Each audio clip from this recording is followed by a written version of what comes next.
Man, it's kind of a quiet start today.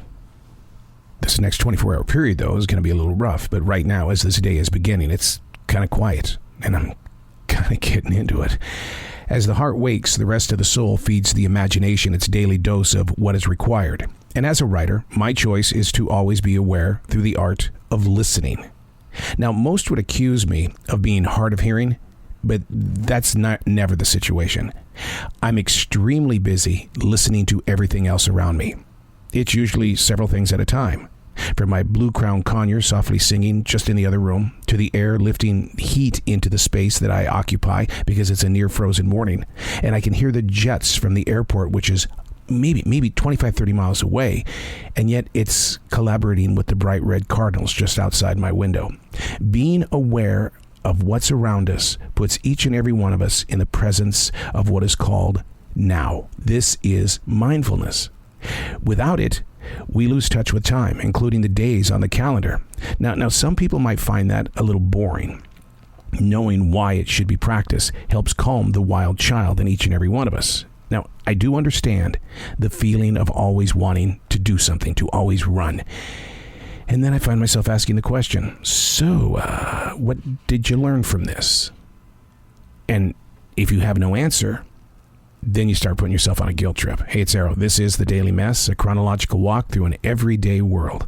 It's a daily conversation just to see what is present in your place of now and learning to work with the clay that is now instead of the clay from your past, which you would like to just reshape. And then what did you do? You can't replace anything in your past. All you can do is just grab more clay and try to make it right when back there it felt a little wrong. Or if you try to do something for the future, not working. So stay right here by creating a daily journal. And it really will clear your mind in the way of keeping you in this place that's got a lot of uncertainty still connected to it until you realize, wait a second, your entire life has been filled with uncertainty. So why are you letting it get to you now? This is The Daily Mess. What you can't see this morning is how bright the sun is on this daily writing.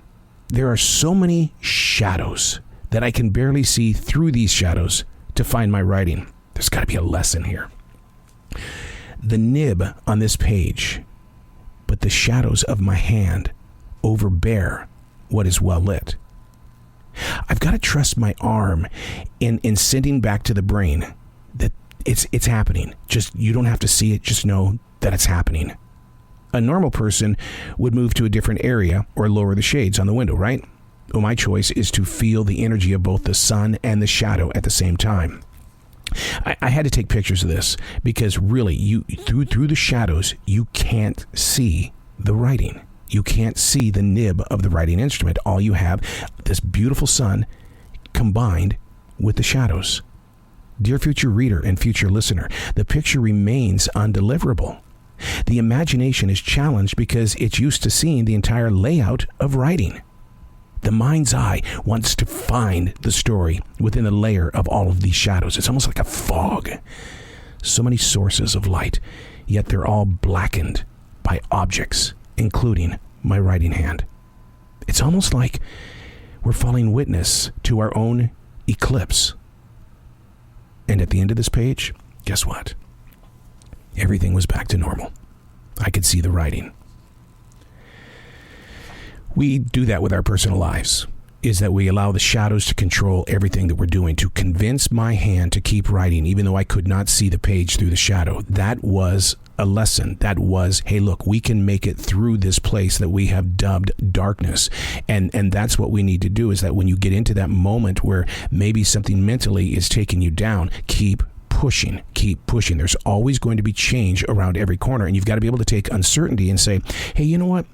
I want to be your friend today, uncertainty, because I think if I learn more about why I'm uncertain, I'm going to gain access to an area where I am certain, and we're going to work together to make sure that we're aware of everything that is now in this present place. And so not to see my writing in such a bright room this morning, the goal was to keep pushing because I knew there was going to be a lesson there, and that sometimes is what you've got to do. When you are being changed and challenged in your everyday, don't look at it as being a Debbie Downer. Look at it as being, I'm supposed to learn something from this. And you know what? I'm going to, and I'm going to write it down. I'm Errol, and that's the Daily Mess.